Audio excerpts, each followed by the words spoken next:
Year 4. Hope you're all keeping well and staying safe. And I miss you lots, but I'm very excited to share our story with you. It's called Bill's New Frock and it is written by Anne Fine. Okay, so get yourselves all comfy and we'll start with chapter 1. And chapter 1 is called A Really Awful Start. When Bill Simpson woke up on Monday morning, he found he was a girl. He was still standing staring at himself in the mirror, quite baffled, when his mother swept in. "Why don't you wear this pretty pink dress?" she said. "I never wear dresses," Bill burst out. "I know," his mother said. "It's such a pity." And, to his astonishment, before he could even begin to argue, she had dropped the dress over his head and zipped up the back. "I'll leave you to do the shell buttons," she said. "They're a bit fiddly and I'm late for work." And she swept out, leaving him staring in dismay at the mirror. In it, a girl with his curly red hair and wearing a pretty pink frock with fiddly shell buttons was staring back at him in equal dismay. There he is, looking at himself in the mirror. "This can't be true," Bill Simpson said to himself. "This cannot be true." He stepped out of his bedroom just as his father was rushing past. He too was late in getting off to work. Mr. Simpson leaned over and planted a kiss on Bill's cheek. "Bye, Poppet," he said, ruffling Bill's curls. "You look very sweet today. It's not often we see you in a frock, is it?" He ran down the stairs and out of the house so quickly he didn't see Bill scowl or hear what he muttered savagely under his breath. Bella the cat didn't seem to notice any difference. She purred and rubbed her soft furry body around his ankles in exactly the same way as she always did. And Bill found himself spooning up his cornflakes as usual. It was as if he couldn't help it. He left the house at the usual time too. He didn't seem to have any choice. Things, though odd, were just going on in their own way, as in a dream. Or it could be a nightmare, for hanging about on the corner was the gang of boys from the other school. Bill recognised the one they called Mean Malcolm, in his purple studded jacket. "I think I'll go the long way round instead," Bill thought to himself.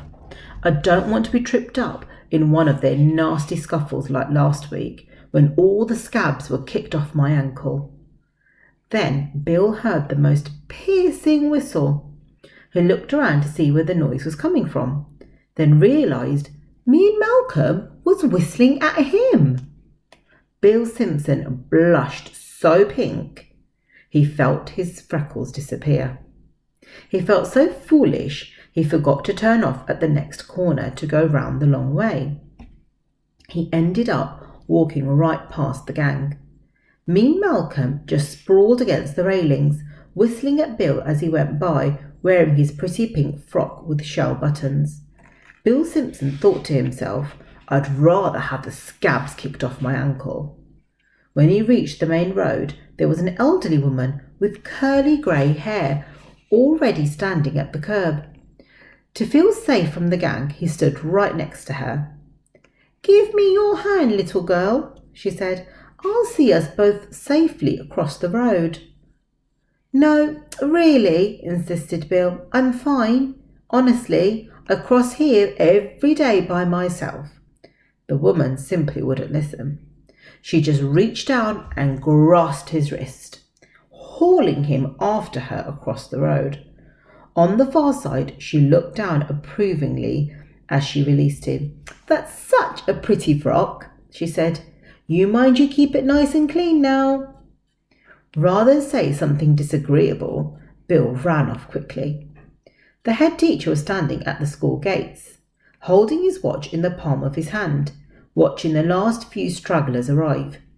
"Get your skates on, Stephen Irwin," he yelled.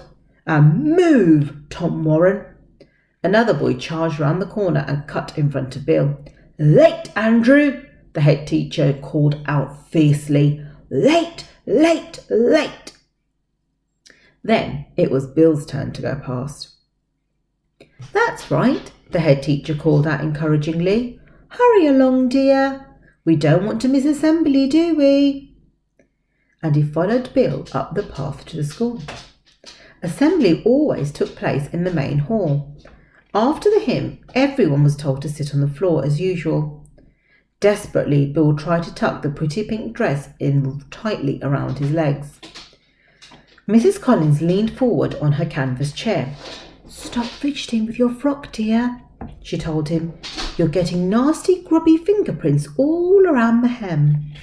Bill glowered all through the rest of assembly. At the end, everybody stood up as usual. Now I need 4 strong volunteers to carry a table across to the nursery, announced the head teacher. Who wants to go? Practically everybody in the hall raised a hand. Everyone liked to trip over the playground. In the nursery, they had music and water and sloshy paints and tricycles and bright plastic building blocks. And if you kept your head down and didn't talk too much or too loudly, it might be a good few minutes before anyone realised you were really from one of the other classrooms and shooed you back. So the hall was a mass of waving hands. The head teacher gazed around him. Then he picked 4 boys. On the way back out of the hall, Bill Simpson heard Astrid complaining to Mrs. Collins. It isn't fair. He always picks the boys to carry things. Perhaps the table's quite heavy, soothed Mrs. Collins. None of the tables in this school are heavy, said Astrid, and I know for a fact that I am stronger than at least 2 of the boys he picked. It's true, Bill said. Whenever we have a tug of war, everyone wants to have Astrid on their team. Oh well, said Mrs. Collins, it doesn't matter. No need to make such a fuss over nothing. It's only a silly old table. And when Astrid and Bill took up arguing again, she told them the subject was closed, rather sharply. Back in the classroom, everyone settled down at their tables. I'm going to stop there. We'll carry on with the rest of chapter 1 next time. See you soon.